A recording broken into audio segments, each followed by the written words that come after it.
매일같이 목표 상승률 7%를 향해 달려가는 럭키세븐 시간이고요. 주식명가 MTNW 김도영 어드바이저와 함께합니다. 위원님 안녕하십니까? 안녕하십니까? 네, 우선 미증시는 양호한 경제 지표 그리고 실적 잘 나오게 되면서 3대 지수가 일제히 상승 마감됐고 또 사상 최고치 경신까지 나왔습니다.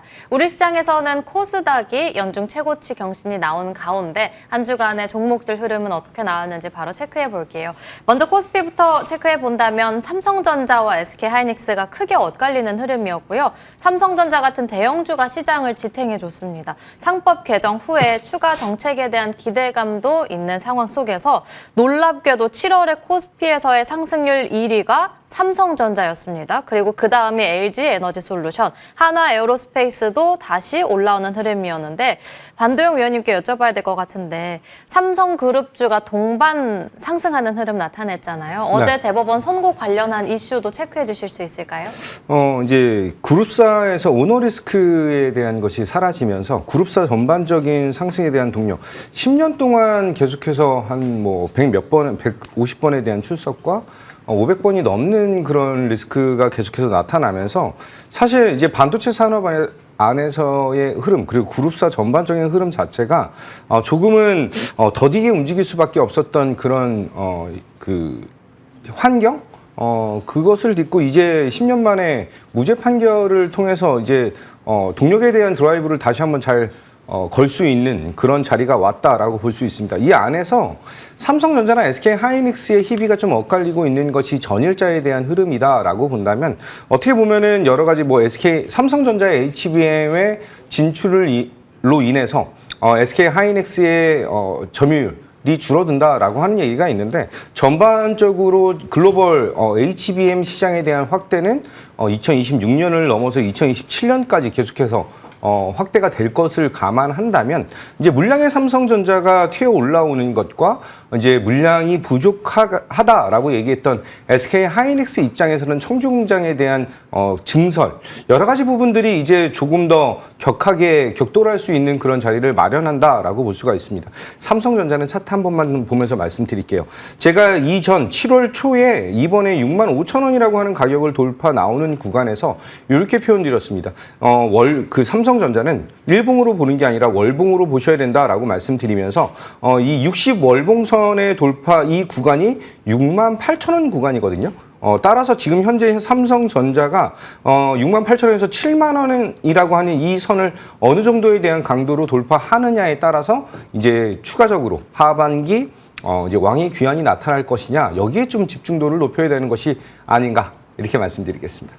네, 하반기 점점 저희가 이쪽 관련해서 집중도를 높여야 한다라고 말씀해 주셨고 바로 이어서 코스닥 시장으로 넘어가 본다면 연중 최고치 경신 나왔죠. 그간 최근에는 알테오젠이 시장을 이끌었다면 요 며칠 다른 종목들로 매기가 형성되는데 특히 제약바이오, 비만치료 관련한 종목들이 올라왔고 IT 보안까지도 강했습니다. ABL바이오, 오늘 프리마켓에서는 에이프릴바이오 그리고 외국인의 펩트론을 가장 많이 담아가고 있는데 바이오가 지금 프리마켓에서도 굉장히 강한데 어떻게 보실까요? 어떻게 보면은 삼성전자의 사법 리스크 해소를 통해서 바이오 산업에 대한 강도를 확대하겠다라고 하면서 거래소 부분에서는 삼성 바이오 로직스에 대한 상승 그리고 유한양의 전일자 급등 이런 것들이 나타났고요. 코스닥 시장에서는 알테오젠이 여전히 단단하게 50만 원 선이라고 하는 것을 돌파할 수 있는 그런 자리. 알테오젠의 글로벌 신약에 대한 기술 이전에 대한 기대감 여기에 플러스로 굉장히 핫하게 움직이고 있는 게 지금 현재 비만 치료제 시장이다라고 볼 수가 있죠. 펩트론과 인벤티지랩, D&D 파마텍, 일동제약 등등에 대한 상승력이 상당히 강하게 나타나고 있는데 현재 비만 치료제의 전일까지는 D&D 파마텍이 대장이었다라고 한다면 전일자의 펩트론이 20%가 넘는 상승력을 보여주면서 상당히 강력한 상승에 대한 그 저력을 보여준 그런 자리이지 않을까라고 볼 수가 있습니다. 자, 펩트론은 두 가지 성장에 대한 모멘텀이 나타났어요. GLP-1에 대한 치료제 파이프라인에 대한 가시화 그리고 550억 규모의 대규모 장비에 대한 수주 이벤트 두 가지가 지금 펩트론의 신고가 갱신을 나타낸 그런 원동력이다라고 볼 수 있습니다. 자, 차트를 보면서 말씀드리면 4월 달에 굉장히 강력한 상승을 보여준 이후에 어느 정도 기간 조정이 좀 나타났다라고 한다면 60선에 대한 지지를 받고 전일자 이제 30만 원을 향해서 돌파하는 그런 모습을 좀 보여주고 있는 그런 자리이죠. 지금 GLP-1 관련된 1개월 제형이냐 아니면은 경구용이냐 어떤 것이 더 중요하냐라고 한다면 두 가지 모두가 다 중요한 그런 시장이 열리고 있는 시점이다. 이렇게 말씀드리겠습니다. 네, 그리고 위원님께서 코스피 시장 내에서 한화그룹도 준비를 해주셨는데 한화그룹주 내에서는 또 4월 8일 한화에어로스페이스, 4월 11일에는 한화오션까지 언급해 주신 바 있었습니다. 그리고 요즘 시장에서 다시금 방산조선 올라오고 있는 만큼 간략하게 한번 볼까요? 미국의 방위에 대한 허브, 미국 동맹국에 대한 수출 확대가 나타난다라고 하면서 한화오션은 60조 시장에 대한 그 잠수함 시장에 대한 공략 포인트를 가지고 있고요. 현재 영업이익률적으로 가장 폭발적인 성장을 보여주고 있는 한화에어로스페이스가 국내 그리고 글로벌적인 미국 동맹에 대한 군수 물자에 대한 허브 역할의 대장. 이렇게 본다면 이번에 다시 한번 상승에 대한 여력, 특히 유상증자라고 하는 것의 리스크를 이제 해소하는 한 달 여간에 대한 조정이 나타났고 이 조정 이후에 다시 한번 상승을 보여주고 있다라고 볼 수가 있습니다. 자, 하나그룹 전반적으로 하나오션, 한화에어로스페이스, 한화시스템, 특히 전일자에서 매수에 대한 강도가 높았던 한화에어로스페이스와 한화시스템, 방산의 5대장 등 두 개의 기업의 추가적인 상승에 대한 모멘텀, 이제는 이 효성중공업의 뒤를 이을 로열주의 새로운 탄생을 기대하는 것이 한화에어로스페이스라고 한다면 동생인 한화시스템도 상당히 빠르게 전고점을 향해 돌파할 가능성이 무게를 두고 대응하자. 이렇게 말씀드리겠습니다. 네, 그렇다면 저희 바로 이어서 종목 점검으로 넘어가 보겠습니다. 코스닥에서 제약 바이오주들 말씀해 주셨고 어제 시장에서는 특히나 비만 치료 관련해서 좋은 흐름을 나타냈습니다. 이제는 비만 치료가 당뇨, 치매에도 효과적이고 사망률까지 감소시켜준다고 하는데 그중에서 D&D 파마텍은 4번이나 언급해 주셨습니다. 4월, 6월, 7월 1일, 7월 15일에도 언급해 주셔서 4월 달부터 본다면 160%, 그리고 가장 최근 들어서 본다면 위원님께서 목표 주가 상향 조정까지 적어 주셨는데 또 비만 치료제 관련한 종목들로 하여금 나왔던 이슈가 테토남을 만들어준다고 위원님을 닮은 테토남을 만들어준다고 하는데 D&D 파마텍 어떻게 보실까요? 자, 테토남 김도영이 말씀드리는 이 D&D 파마텍 경구용 플러스 메쉬 치료제에 대한 니즈, 글로벌적으로 메쉬 치료제에 대한 그 종류가 굉장히 적다라고 한다면 이번에 D&D 파마텍의 기술 이전에 대한 니즈를 강하게 어필하는 것, 거기에 플러스 GLP-1의 경구용, 특히 메세라의 주식 흐름의 움직임과 D&D 파마텍이 동조를 하고 있다라고 보시면 될 것 같아요. 자, 차트를 보면서 말씀드리면 4월 달부터 상승에 대한 여력을 포착하면서 4월, 그리고 6월, 그리고 7월 1일 날, 그리고 이번 주 화요일 날 다시 한번 추천을 드렸는데 시초가가 좀 높게 잡혀서 약간 그 수익률은 이번 주 거는 좀 적다라고 본다면 지금 현재 구간에서는 이제 신고가 돌파를 눈앞에 두고 있는 그런 타이밍. D&D 파마텍은 5일선 플레이를 진행을 하시는 것을 권유드리고요. 17만 원에 대한 목표가 상향 유지하도록 하겠다. 이렇게 말씀드리겠습니다. 네, 17만 원으로 목표가 상향 조정 도와주셨고요. 다음으로는 DDR5 고성장 그리고 애플 폴더블 폰 관련한 종목 두 가지 종목을 추가적으로 보도록 하겠습니다. 6월 20일 그리고 7월 4일에 언급해 주셨던 TLB, 파이넴텍 함께 볼까요? 네. TLB를 먼저 좀 말씀드리면 소캠과 LPDDR 관련된 GDDR7 관련된 이슈를 보이면서 특히 엔비디아가 소캠 관련해서 80만 장을 주문한다라고 하는 그런 이슈에 지금 주력을 보여주고 있는 그런 흐름이다라고 볼 수가 있습니다.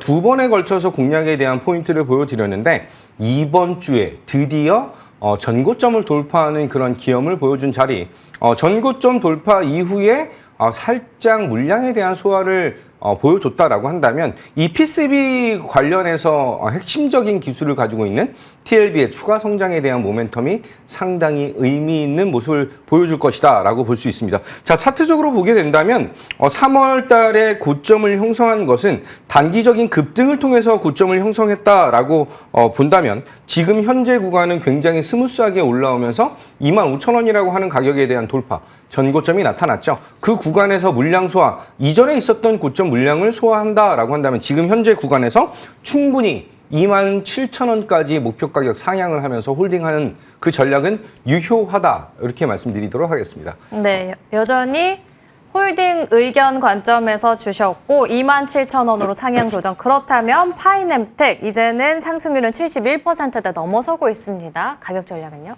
애플의 폴더블 진출, 이 안에 힌지의 리즈, 삼성 디스플레이와의 협업을 더욱더 강조하는 그런 기업이죠. 자, 차트를 보면서 말씀드리면 파이nem텍 같은 경우는 7월 10일 날 공략을 해드리면서 상승하기 일부 직전에 이제 주목도를 높여야 되는 그런 타이밍을 잡아드렸다라고 볼 수 있습니다. 이 구간에서 이제 애플의 폴더블 폰 진출에 대한 니즈, 이 안에서 한 1,000만 대에서 1,500만 대에 대한 초도 물량을 공급하는 것을 감안한다면 폭발적인 성장에 대한 모멘텀, 특히 이번에 공장에 대한 증설 여부까지 확대를 한다라고 하는 것은 애플향 매출에 대한 것을 더 확대하는 그런 전략으로 볼 수가 있다. 이렇게 말씀드리고 파이nem텍 같은 경우는 목표 가격, 지금 현재 구간에서는 매매적인 측면, 저점에서 잡으신 분들은 지금 현재는 14,000원까지 홀딩 전략을 안내해 드리고요. 지금 현재 진입하시는 분들은 5일선과 10일선 플레이로 진행을 하셔야 된다. 이렇게 말씀드리겠습니다. 파이nem텍의 경우에는 안내해 주신 지 일주일밖에 되지 않았는데 상승률은 71%대 넘어서고 있고요. 목표 주가는 14,000원 유지를 적어주셨습니다. 그렇다면 오늘 시장에서 볼 수 있는 공략주 궁금한데 첫 번째 공략주는 어떤 종목일까요? LS 에코에너지를 좀 말씀드려야 될 것 같아요. 글로벌 전력망에 대한 확대, 그리고 특히 이제 미국이 중국산 해저 케이블을 제한하겠다라고 하는 것을 감안한다면 지금 LS그룹의 해저 케이블의 핵심 기업인 LS 에코에너지에 대한 성장 모멘텀에 집중도를 높여야 되는 그런 상황이죠. 차트를 보면서 말씀드리면 올해 1월 달에 고점을 찍고 나서 조정을 다 보이면서 상승폭을 반납을 했고 지금 3개월간에 대한 횡보 이후에 지금 현재 구간이 다시 한번 상승에 대한 매력도를 굉장히 크게 보여줄 수 있다라고 하는 점, 특히 베트남과 싱가포르 사업에 대한 확대가 동사의 추가적인 성장에 대한 매력도, 중요한 건 실적이겠죠. 2분기 영업이익 기준으로는 거의 사상 최대의 성장률을 보여줄 수 있는 그런 기대감과 가이던스까지 확대를 하고 있다라고 본다면 지금 현재 35,000원 정도 구간에서 1차 목표 가격은 45,000원을 제시해드리고요. 손절 라인은 이전 저점인 3만 원을 저점으로 손절 라인으로 안내드리겠습니다. 첫 번째 공략주로는 LS 에코에너지 언급해 주셨고요. 목표 주가는 45,000원, 손절 라인은 3만 원으로 대응해 보도록 하겠습니다. 그렇다면 오늘 시장에서 볼 수 있는 두 번째 공략주는요? 엔비디아, TSMC의 실적이 계속해서 좋아진다라고 한다면 우리나라에서 엔비디아 직접 납품을 하는 회사이죠. 두산 안내드리도록 하겠습니다. 자, 두산전자의 1분기 매출이 한 4,200억이었다라고 한다면 2분기 5,200억에서 5,500억 정도의 규모를 기대한다라고 볼 수가 있습니다. 특히 이제 블랙웰 제품부터는 CCL 부분은 두산전자가 엔비디아의 100% 독점 공급을 진행하고 있다라고 본다면 이번에 TSMC의 실적에 대한 개선, 그를 통해서 엔비디아의 블랙웰 제품에 대한 추가 성장에 대한 모멘텀, 굉장히 매력적인 그런 구간을 보여주고 있다라고 볼 수 있죠. 특히 이번에 5,500억이라고 하는 그 주식담보대출을 받아서 두산전자의 캐파 증설 50%를 진행하면서 내년에 공장 완공 이후에 추가적인 매출에 대한 확대, 루빈 칩셋까지 지금 현재 엔비디아와 공동 개발을 진행한다라는 걸 감안한다면 현재 구간은 고점 대비해서 눌림목 공략을 진행하는 그런 구간이다. 이렇게 말씀드리겠습니다. 제가 4월 10일 날 안내를 드렸는데 지속적인 상승 이후에 이제 조정이라고 하는 기간 조정을 좀 보여주고 있는 그런 구간, 저는 충분히 60만 원 미만에서는 매수가 가능한 그런 자리이다라고 말씀드리면서 1차 목표 가격은 80만 원 잡아드리고요. 손절 라인은 50만 원 60선 잡고 대응하겠다. 이렇게 말씀드리겠습니다. 4월 달에 공략을 이미 한 차례 해주셨던 두산에 대해서는 수익 실현 많이 도와주셨고 이번에 60만 원 아래서는 다시 한번 도전해보자 재공략주로 언급해 주셨습니다. 목표 주가는 80만 원, 손절 라인은 50만 원으로 대응해 보겠습니다. 김도영 어드바이저와 함께 이야기 나눠봤습니다. 오늘 말씀 감사합니다.